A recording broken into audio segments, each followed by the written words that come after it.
வணக்கம் நண்பர்களே. நம்மில் பலருக்கு இருக்கிற உடல் வலி, பிடிப்பு இதுக்கெல்லாம் சித்த மருத்துவம் என்ன சொல்லுதுன்னு பாப்போமா?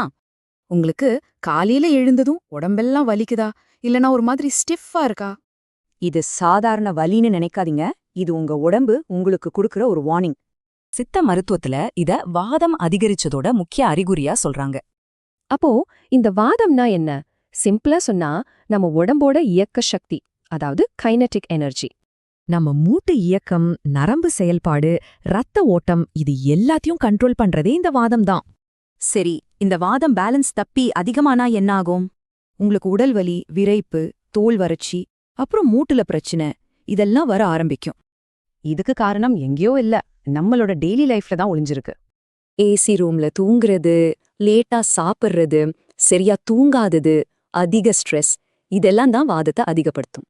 ரொம்ப முக்கியமான கேள்வி, இதை எப்படி சரி பண்ணி கண்ட்ரோல்குள்ள கொண்டு வர்றது? உங்க வாதத்தை பேலன்ஸ் பண்ண இதோ 4 சிம்பிளான ஆனா ரொம்ப பவர்ஃபுல்லான வழிகள். இத நல்லா ஞாபகம் வச்சுக்கோங்க. உங்க வாதம் சரியா இருந்தா உடம்பு வலி வரவே வராது. நான் சொன்ன இந்த அறிகுறிகள் உங்களுக்கும் இருக்கா? இந்த பிரச்சனையால நீங்களும் அவதிப்படுறீங்களா?